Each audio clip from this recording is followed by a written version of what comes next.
By the end of 2012, I could not get away from Sword Art Online. Seriously, every anime site I went to had people raving about it, saying it was the best anime that year, the best anime in years, the best anime ever.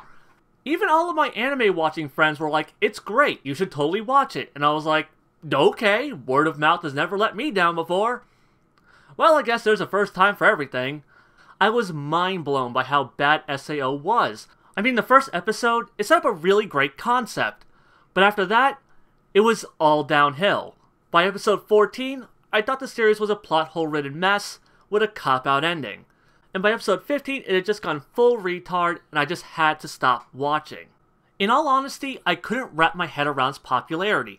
The pacing was terrible, skipping months at a time. The fight scenes were spaced too far apart and too short to be a noteworthy action series.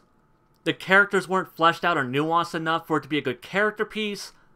The poor pacing and shallow character writing kept it from being a standout romance. And the visuals were above standard at best. There was nothing that it really excelled at. Simply put, it was a jack of all trades and a master of none. Combine that with the cliched and contrived storytelling, plot holes, and the fact that the setting was just your standard swords and sorcery anime with an MMO gimmick tacked on, and I considered it one of the worst animes I'd seen. So what was the appeal? Fuck if I knew.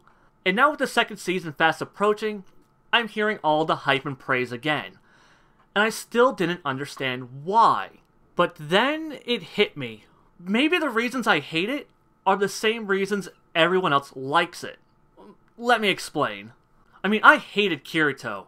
He was a complete Gary Stu with his super badass skills and his jailbait-filled harem. And what I hated the most is that he was such a blank slate. Other than being a loner, he had no characteristics. And his personality would change from episode to episode to fit the situation he was in.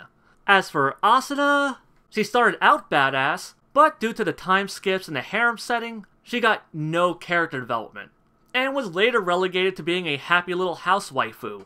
So, what's the appeal of these characters? Well, everything I just stated.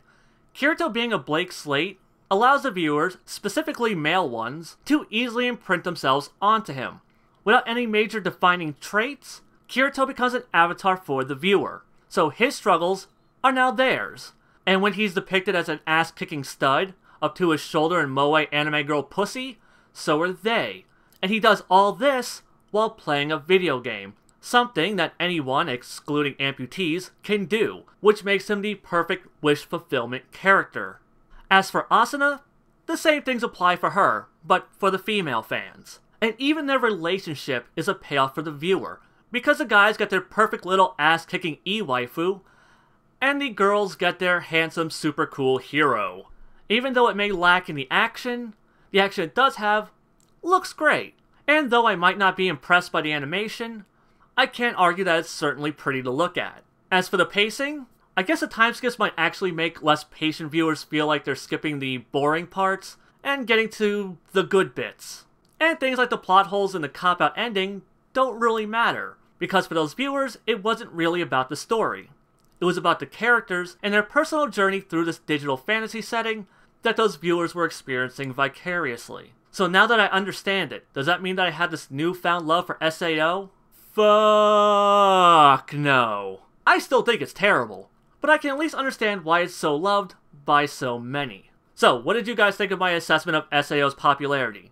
Do you think I'm right? Or do you think that SAO is a masterpiece and that I'm a bastard for even daring to speak ill of such a modern classic fanimation? Or do you have your own take on the show's popularity? Feel free to discuss in the comments below, and I will see you guys on my next video, Dragon Ball Dissections: The Tournament Saga.